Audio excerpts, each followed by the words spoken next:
नमस्कार मित्रांनो, स्वागत आहे आपलं जॉब्स 247 यूट्यूब चॅनलवरती. मित्रांनो, आज तुमच्यासाठी घेऊन आलेलो एक नवीन अशी अपडेट. ही अपडेट आहे महावितरण भरती संदर्भातली. तर मित्रांनो, महावितरणने जे आहे ॲडव्हर्टाइजमेंट नंबर 06/2023 जी की विद्युत सहाय्यकची जाहिरात होती, तर या संदर्भात एक नवीन असं अपडेट दिलेलं आहे. चला तर जाणून घेऊया याबद्दल माहिती. तर मित्रांनो, यामध्ये जे आहे झोन वाईज अलोकेशन आणि डॉक्युमेंट व्हेरिफिकेशनसाठी जे आहे वेटिंग लिस्टमधील उमेदवारांना जे आहे बोलवण्यात आलेलं आहे. यामध्ये जे आहे उमेदवाराची वेटिंग लिस्ट जी आहे ही महावितरणने प्रसिद्ध केलेली आहे. चला तर मित्रांनो, जाणून घेऊया याबद्दल अधिक काही माहिती. तर यासाठीची जर वेटिंग लिस्ट तुम्हाला डाउनलोड करायची असेल तर खाली डिस्क्रिप्शनला लिंक दिलेली आहे, त्यावरती जाऊन तुम्ही ही वेटिंग लिस्ट डाउनलोड करू शकता. तर मित्रांनो, आपल्या समोर अशा प्रकारे जे आहे ही PDF ओपन झालेली आहे. तर येथे बघू शकता, विद्युत सहाय्यक पदी प्रतीक्षा यादीवर निवड झालेल्या उमेदवाराची परिमंडळ निहाय यादी आणि कागदपत्राची पडताळणी. तर आता यामध्ये ते आहे त्यांनी बेसिक माहिती दिली आहे, जसे की 20 ते 22 मे 2025 दरम्यान तुमची परीक्षा घेण्यात आलेली होती. यामध्ये जे आहे कागदपत्राची पडताळणी करून जे आहे ऑगस्ट 2025 मध्ये याचा निकाल जाहीर झालेला होता आणि 20 ते 22 ऑगस्ट 2025 मध्ये कागदपत्र पडताळणी सुद्धा करण्यात आलेली होती.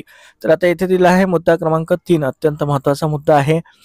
निवड यादीवरील उमेदवाराच्या प्रवर्गनिहाय व समांतर आरक्षणानिहाय जे उमेदवार अपात्र ठरले, जे गैरहजर होते इत्यादीचा विचार करून कंपनीच्या जे काही नियम आहे त्यानुसार जाहिरात केलेल्या पदांच्या 50% मर्यादेपर्यंतच्या प्रतीक्षा यादीवर निवड झालेल्या उमेदवाराची परिमंडळ निहाय यादी जी आहे जोडण्यात आलेली आहे.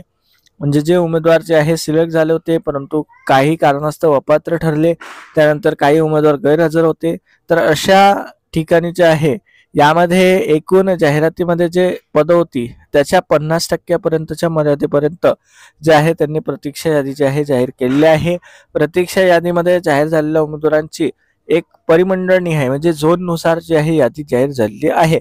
आता या यादीतल्या उमेदवारांना जे आहे ऑनलाईन अर्जामधील नोंदी किंवा अर्हता संबंधितांच्या प्रमाणपत्राची पडताळणी त्यांना वर्ग केलेल्या संबंधित परिमंडळ कार्यालयाअंतर्गत करण्यात येणार आहे. तर आता जे उमेदवार वेटिंग लिस्टमध्ये आहे त्यांना त्यांचं डॉक्युमेंट व्हेरिफिकेशनची प्रक्रिया जी आहे पूर्ण करून घ्यायची आहे.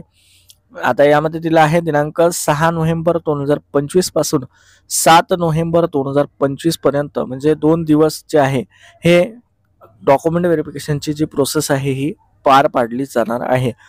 तर जे उमेदवार जे आहे यामध्ये पात्र ठरतील तर त्यांना जे आहे डॉक्युमेंट व्हेरिफिकेशनसाठी जायचं आहे.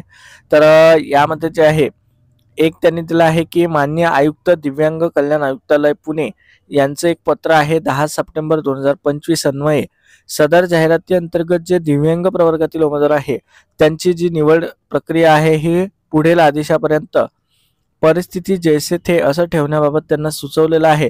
त्यामुळे दिव्यांग प्रवर्ग वगळून इतर सर्व प्रवर्गाची जी काही निवड यादी म्हणजे जे प्रतीक्षा यादी आहे ही त्यांनी जाहीर केलेली आहे.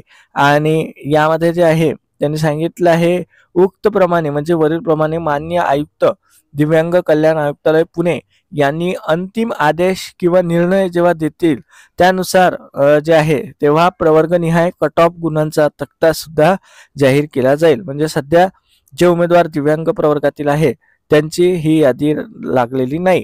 त्यानंतर उर्वरित प्रवर्गाची यादी लावलेली आहे. येथे दिलेले आहे जे उमेदवार नमूद दिवशी नमूद परिमंडळ स्तरावरती कागदपत्र पडताळणी करता हजर राहणार नाही अशा उमेदवाराची जी उमेदवारी आहे ही रद्द समजण्यात येईल आणि त्यांच्यासोबत कुठल्या प्रकारचा पत्रव्यवहार वगैरे केला जाणार नाही. त्यामुळे ज्या उमेदवाराचे नावे वेटिंग लिस्टमध्ये आहे त्यांच्या नावासमोर परिमंडळ कार्यालयाचं नाव दिलं आहे त्यांनी आपापल्या डॉक्युमेंट व्हेरिफिकेशनची प्रोसेस जी आहे पूर्णपणे करणे गरजेचं आहे. आता उमेदवारांना कागदपत्र पडताळणीसाठी काय काय कागदपत्र घेऊन जायची आहे त्याची माहिती दिली आहे.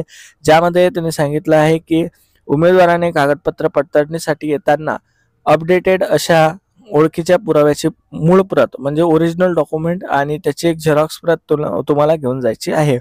यामध्ये तुम्ही आधार कार्ड घेऊन जाऊ शकता अपडेटेडवाला किंवा आधार कार्ड किंवा पॅन कार्ड असेल किंवा पासपोर्ट असेल किंवा ड्रायव्हिंग लायसन्स असेल किंवा वोटर ID कार्ड असेल, यापैकी कोणतंही एक डॉक्युमेंट जे आहे तुम्हाला ओरिजिनल स्वरूपात घेऊन जायचं राहील. त्यानंतर त्याची झेरॉक्स प्रत न्यावी लागेल. त्यानंतर आणखी सुद्धा यादी दिलेली आहे जे डॉक्युमेंट्सची तर ती त्यांनी सांगितले आहे. यामध्ये जे आहे मुद्दा क्रमांक 10 मध्ये जे आहे एक रीट याचिका बद्दलची सुद्धा माहिती दिली आहे. तर त्यांच्या अधीन राहून जे आहे ही प्रक्रिया होत आहे. तर याबाबत सुद्धा तुम्ही माहिती बघू शकता. मुद्दा क्रमांक 11 मध्ये जे आहे त्यांनी डॉक्युमेंट्सची लिस्ट दिलेली आहे. हे डॉक्युमेंट्स तुम्हाला सादर करणे गरजेचं राहील. आता येथे दिलं आहे उमेदवारांनी खाली दर्शवल्याप्रमाणे ओरिजिनल डॉक्युमेंट आणि सेल्फ अटॅच्ड म्हणजे जे ओरिजिनल डॉक्युमेंट न्याल त्याच्या झेरॉक्स प्रती काढून त्या प्रत्येक झेरॉक्स प्रतीवरती तुम्हाला खाली सिग्नेचर करून ठेवायची आहे. तर अशा प्रकारे तुम्हाला जे आहे बंच तयार करून ठेवायचे आहेत कागदपत्रांचे. तर यामध्ये जे आहे पहिला डॉक्युमेंट आहे सिस्टीम जनरेटेड ॲप्लिकेशन फॉर्म म्हणजे तुम्ही अर्ज केलेला होता त्याची ऑनलाईन प्रत असेल किंवा त्याची प्रिंटआउट असेल तर ती तुम्हाला सादर करावी लागेल. आता जर समजा एखाद्या उमेदवाराकडे ऑनलाईन अर्जाची प्रत नसेल तर मित्रांनो तुम्हाला डॉक्युमेंट व्हेरिफिकेशनच्या ठिकाणी तुमची ओरिजिनल प्रत जी आहे ही ते महावितरणचे अधिकारी संबंधित यंत्रणा जी आहे ती तुम्हाला प्रोव्हाइड करेल. त्यामुळे त्याची तुम्हाला काळजी घ्यायची नाही. जर असेल तर ठीक आहे, नसेल तर नाही घेऊन गेले तरी चालेल. त्यानंतर दिलेलं आहे 10वीचं गुणपत्रक आणि 10वीचं बोर्ड सर्टिफिकेट. ITIचं प्रमाणपत्र तुम्हाला सादर करावं लागेल. जे काही असेल इलेक्ट्रिशियन, वायरमन किंवा सेंटर ऑफ एक्सलन्सचा कोर्स असेल, NCVTचं सर्टिफिकेट असेल ते, कास्ट सर्टिफिकेट, कास्ट व्हॅलिडिटी, त्यानंतर समांतर आरक्षणासंदर्भाचं काही सर्टिफिकेट असेल तर ते, डोमिसाईल सर्टिफिकेट लागेल, नॉन क्रिमिनल सर्टिफिकेट लागेल, उमेदवारांनी ऑनलाईन अर्जामध्ये नमूद केलेल्या तपशीलाबाबतची जे काही प्रमाणपत्रे आहेत ती लागतील. अशा प्रकारे जे आहे ही त्यांनी प्रसिद्ध केलेलं आहे.